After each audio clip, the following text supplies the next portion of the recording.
Let's finish setting up the controls for the Flexi Line. So now we need a control to bend the center. Let's go ahead and create a circle. Just create a quick circle. And then from there,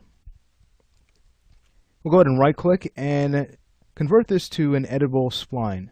That way, when we clone the next circle, we can attach that one to this. And we're ready to do that now. So let's go ahead and press the E key. We'll press the A key to enable angle snap. We'll hold down Shift.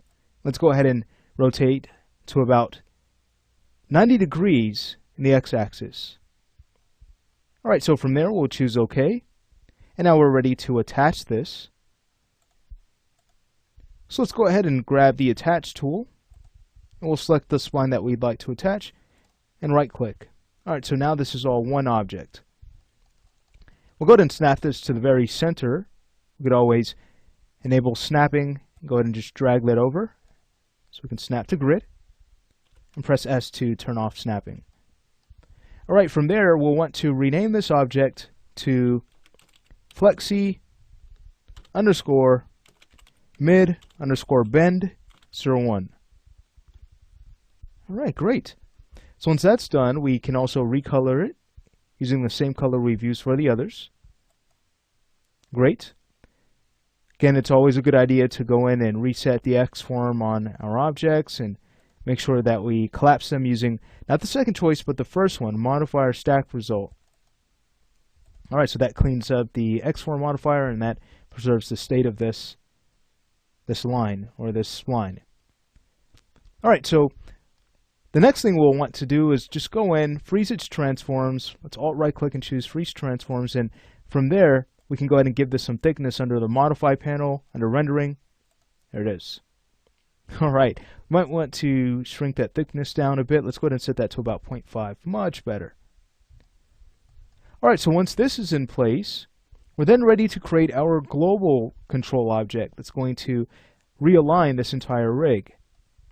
So we could always work with triangles. Let's go ahead and grab our line tool again. We'll go ahead and press the S key, and we'll go ahead and create a triangle.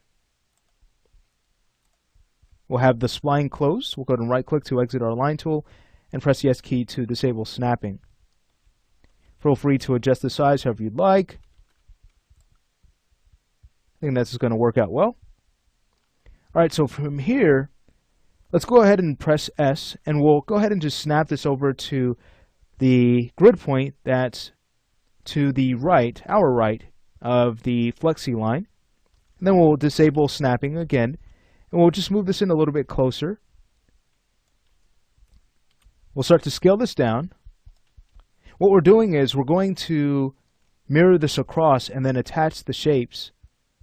That way, it's very clear as to what this object is, and we also have an idea of direction. Since this is pointing upward, we know that the start of the Flexi Line is back here, and since, again, this points up, we know that the very top, or the very end, is at this point. So it's for clarity, and also to select this faster. So I'm just going to kind of move this over a bit, over in the x-axis. If we were to switch our coordinate system to world, that will give us an idea of what value we need to use to mirror this across. Let's press Control V to clone this object. We'll choose copy, we'll choose OK. And instead of positive 7.268, let's go ahead and use the reciprocal, so it's going to be negative 7, and that flips the object around. Alright, so we're ready to attach this. Now since we created this using the line tool, we should have access to our attachment tool. Here it is. So we'll go ahead and select the next triangle. So once these have been attached, we now want to make sure that the pivot is right at the origin, right at the center of the Flexi Line. Let's right click to exit the attach tool, and we'll use our hierarchy panel to make sure of that. We'll choose Affect Pivot Only. Let's enable snapping, press the S key, and we'll go ahead and drag our pivot over to the very center. Beautiful. Now we can go ahead and press S to disable snapping and right click, or excuse me, actually just go ahead and click on Affect Pivot Only to come out of pivot mode. All right, well, once that is in place, let's go ahead and give this a name. That's going to be Flexi underscore global 01. Now, since this is a connect curve, because we do use this to connect to our skeleton, you could also add CNT to this name if you'd like. So I'm going to go ahead and rename this to Flexi CNT Global, just for clarity. All right, so from there, we could always go ahead and reset our X-form on this object. We'll go in and choose Collapse. And now, we'll want to freeze transforms on this object. We'll go ahead and use the same color we've used for the other controls. Great. And what we can do at this point is work on linking the other controls. All right, so we can go ahead and grab the connect curves. We'll grab our mid-bend control.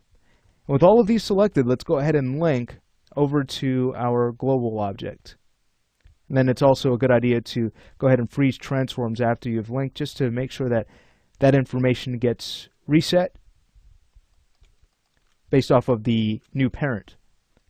Now we want these little anchor points to be locked down by this global node as well.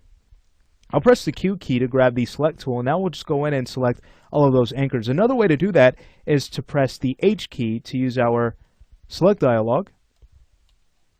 Here they are, anchor A all the way to anchor E. We'll go ahead and choose OK. Now with them all selected, let's grab our link tool, and we'll go ahead and link over to the global node. Now we don't want to freeze transforms on these anchor points because that's going to disconnect the path constraint. But what's nice is that now when we use this global control, we can now start to drive this entire rig. All right, perfect. Now you can see the anchors, they're not following, not just yet, not until we go ahead and skin our curve. And we're ready to do that in a minute.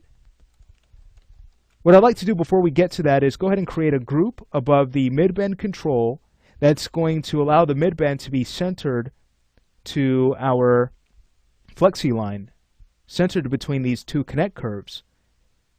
Also, we can make sure that this deforms properly.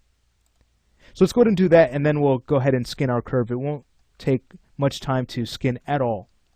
All right, so with our global control, or excuse me, our mid-bend control selected, let's go ahead and create a group.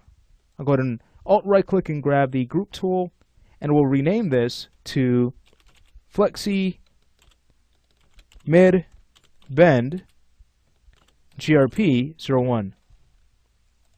All right, great. So from there, we'll want to open the group.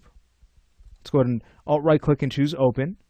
That way we can access the group and the control object. All right, so from there, again, it's always a good idea to go in and kind of freeze these objects down. I'll grab the Select tool. I'll grab the group and the mid-bend control. And with them both selected, we can Alt-right-click and choose Freeze Transforms, just to be on the safe side. We now want to position constrain our group between these two controls. All right, so with the group selected, we can Alt-right-click and choose the position constraint. We'll grab the first control, and with the group still selected, we can go ahead and Alt-right-click and apply another position constraint to the next control, and that will bring it back to the spot it was created in initially. All right, beautiful. So now that this is centered, you can see when we grab our connect curves and we start to move them around, everything's working properly. All right, fantastic. All right, let's go ahead and work on skinning this line. So with it selected, we'll go ahead and grab the skin modifier. We'll go to the Modify panel. We'll press the S key a few times. Here it is. All right, great. So from there, we know that we are adding 3 objects. That's the 2 connect curves and then the mid-bend right in the center. So let's go ahead and choose Add. We're going to grab those objects. There's Connect End, Connect Start, and not the mid-bend group, but the mid-bend, because this is the control that we'll actually use, not the group object. Eventually that will be hidden. So we choose Select, and we should have some good results already from this curve. You can see that the endpoints aren't necessarily locked down the way they should be. You can see that this endpoint here on the curve is separating from the connect curve. So we just need to go ahead and weight this to get the results we need. So this is actually really simple to do with our spline selected. Let's go ahead and enter our edit envelope mode.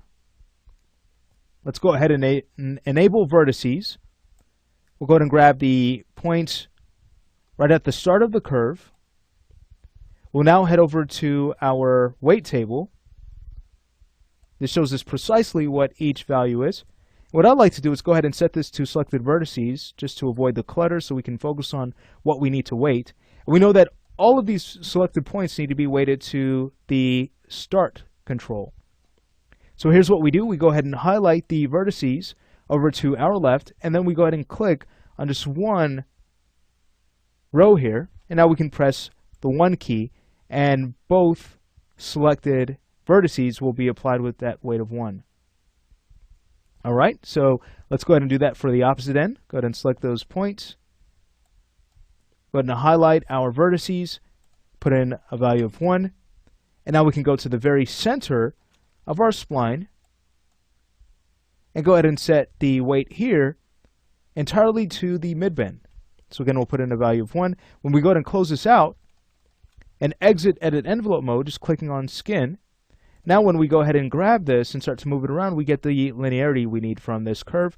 And then when we go ahead and grab the mid-bend control, and as we start to move that around, you can see, all right, everything is moving exactly the way we need it to be weighted.